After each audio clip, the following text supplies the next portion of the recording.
What's up guys, welcome back to Personal Finance with Humphrey. If you don't know who I am, I'm Humphrey and I'm passionate about teaching you personal finance. So make sure to subscribe to my channel, hit the notification bell, and you'll see videos from me every single week. Today's topic is about the best investments that you can make in your 20s. Take it from me, I'm 32 years old now, which I know seems pretty old, but I still feel young on the inside, so that's pretty good. But I have a lot of experience from the age of 20 to 30 because I've lived it. But also, I just know what mistakes to not make and what things I should have invested in when I was 20 years old. So in this video, I'm gonna give you a few different tips on what to invest in and some ideas on what you can invest in so that you can properly set yourself up for your 30s, your 40s, and beyond. Now, before we get into the best investments to make in your 20s, I would suggest that if you're under the age of 30 and you still have high interest rate debt, so I would classify that as anything above 15% on a debt balance, I would look to take care of that first, because here's the reason why. Let's say you have $1,000 and you want to put it in the stock market, and the stock market historically returns 7%. Well, in a year, you would make $70 on that $1,000 investment. However, if you have $1,000 in credit card debt and the APR on that is 15%, well, you're effectively losing $150 per year to the credit card debt. So in this case, it's going to be hard for your $1,000 to get more of an ROI than just paying off your debt. So guys, this was just a preface for those that have high interest rate debt. Your time is probably better focused on that debt. But anyway, let's get on with the tips. Starting with number one, I think one of the best investments that you can make in your 20s is to start a business or start a side business. And the reason is this: the education that you get from starting a business is so immense that it's gonna pay off dividends and ROI for you in the long run. When I was 26, I wanted to start my own app, and that app was gonna be called Budget Life. Basically, I wanted a personal spending tracker that was tailored just for me, and I was gonna model it after one of my favorite apps in the App Store called the Spending Tracker, which is just a spending tracker where you input every single expense. I ended up hiring someone off of Upwork to make this app for me, but in the process, I learned a ton about the app development process. For example, I had to wireframe every single screen. Whatever screen that you would see on the app, I would have to think about how the logic would work from going from one screen to another and how the inputs would work when entering in an expense or an income adjustment. Not only that, I learned project management skills and QA skills just from doing my own app. Budget Life ended up costing me $2,000, and I never got it to the App Store, but I was pretty close. And the reason why I stopped or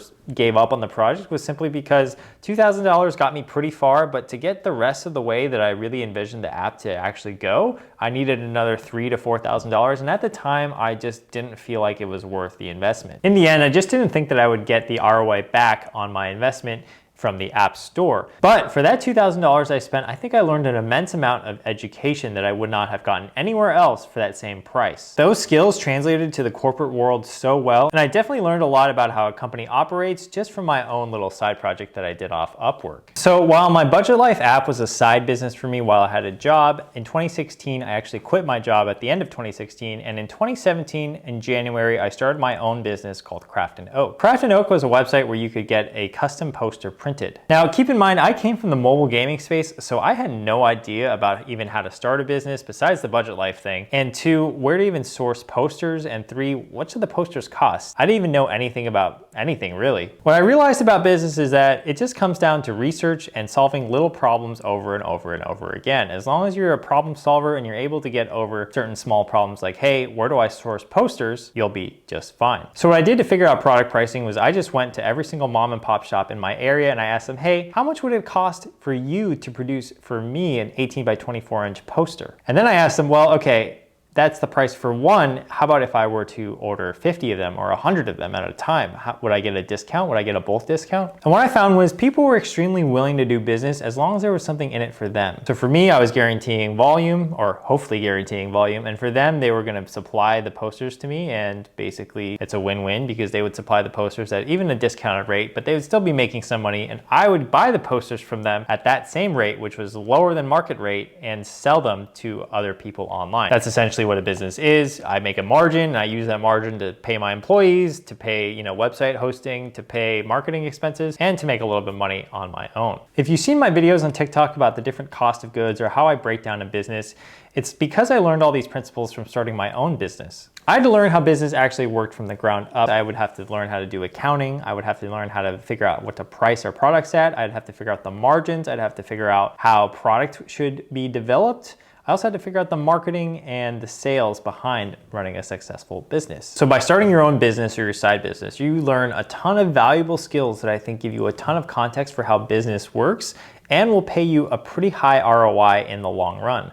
That's why I think it's one of the best investments that you can make in your 20s. You're definitely not gonna wanna start a business when you already have a mortgage and like 3 kids and somebody else to support. So trying to take risk early on is a little bit better and more advantageous because you have a lot more time left to recover from any mistakes or to learn from your mistakes quickly. So the second tip I have for you guys is to invest in your education. And I don't necessarily mean college or grad school. What I'm talking about is education that can give you a positive ROI pretty quickly. In one of my earlier videos, I went through how to invest $1,000, and one of the tips I gave was to get a certification. In general, having a certification will increase your salary sometimes by up to 20 grand a year if you get the proper certification for it. I'm not a big fan of courses, especially being sold to you from influencers and other people that claim that you can get rich quickly, but I am a fan of courses online that can teach you a certain skill, such as like say, learn how to do Facebook advertising. Facebook advertising is something you can learn online for pretty cheap. Facebook has its own digital course on how to do Facebook advertising. If you finally finish to that certification, you're able to say you're Facebook ad certified, and then you can go market yourself as a Facebook ad marketer. It sounds easier in theory than it is in practice, but that's one of the examples of education I'm talking about. Basically, if you can learn a skill like that online, not necessarily that exactly, but you could start to leverage that skill in the future. If you do have the time and the will to do so, I would invest trying different skills and trying different courses online where you can learn different things that you might be interested in. In your 20s, I really think it's a good idea to start finding things that you're really good at and identifying things that you're good at so that you can start leveraging those skills for your future benefit. The third tip I have for your best investments that you can make in your 20s is to invest in your mindset and your body. I know this is not super financial or career related, but having a really proper mindset is going to get you a lot further. For example, if you're a negative type of thinker, you're always going to think that things aren't going well for you. Let me ask you this question. Have you ever met someone who's super wealthy or super rich and they don't have a positive mindset? Almost all of them have a positive or optimistic mindset. They tend to see the good in every situation, and they're kind of a glass half full people. No matter what drags them down, they're always looking on the bright side of things and can kind of spin a situation in their head so that they psychologically believe that at least, hey, they learned something from it and they can continue to push on. Successful people tend to push on even when the going gets tough, versus someone who might have a different type of mindset, let's say a pessimistic mindset, might give up at any little sign of a roadblock. Great things take a long time to come to fruition. Just like compound interest in investing, compound interest is going to work well for you throughout the rest of your life. The longer you do something, the more rewards you're going to reap from it, as long as you're in it for a long time and you stay consistent. The other part of this tip was to keep your body in shape, or at least exercise or do something active for yourself.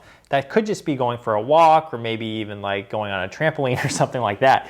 But I'm a big believer in that investing in your mindset and your body is going to take you a lot further than if you don't. So you might as well do it because it's something that you can keep control of, and it's probably not going to hurt you in the long run. The fourth tip I have for you is to have an emergency fund. If you don't know what an emergency fund is, I think it's one of the core principles of personal finance, which is if you have an emergency fund, you're going to operate at a better level. What I mean by that is you're going to operate more freely because you have at least a safety net to fall back on. The recommended amount to have in an emergency fund is about 3 to 6 months of your personal expenses. What I really like to have though is between 6 and 12 months of personal expenses saved in an emergency fund somewhere, just in case something bad happens. Now, as to where to keep your emergency fund, you just need to find an account that's liquid enough so that you can pull that money out whenever and at least pays you a little bit of interest. There are plenty of online savings accounts right now that pay between 0.3% and 1.3% on the money that you have saved. And I'll link that article in the description below so that you can check that out. The fifth tip I have for you guys for the best investments to make in your 20s is to save for retirement. If you don't have a 401k or an IRA or a Roth IRA, I would highly suggest looking into those. Basically, you always want to be maxing out your retirement accounts if you can. It's not the sexiest thing to do. It's not the most flashy thing to do,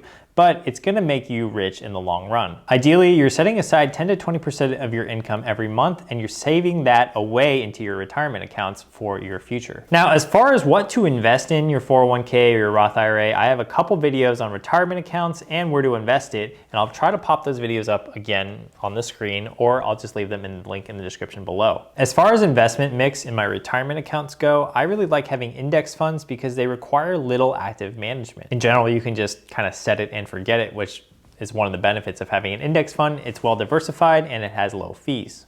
Also, if you watch my compound interest video, you'll understand how money starts to make more money the longer that you're invested in the market. My sixth tip for you guys, which is not really an investment, it's more something that you need to start thinking about, is to start saving for bigger ticket items. Those items could include paying for a wedding, paying for a house, or maybe you're just figuring out how much money you need to have a child. If you're in your early 20s, you're likely not thinking about this just yet, but it's something to kind of put on your radar. As you get closer to 30, that'll be something you want to start thinking about, but maybe in your early 20s, you can start setting aside some money for those big ticket purchases. So if you're saving 20% of your income every month, maybe you could assign 5% of that income every month towards big ticket items, such as having a wedding or buying a house. Let's say you hit the age of 30 and you're still single, like me. What you can do is you can use that 5% that you've been saving for so long and maybe invest in something like a rental property. Now, I will admit, I don't know much about investment properties and real estate. However, since I have been saving that money throughout my 20s, I'm actually now starting to look at different investment properties that I could purchase. Now, I can't really afford anything in the Bay Area because things are just super expensive here, but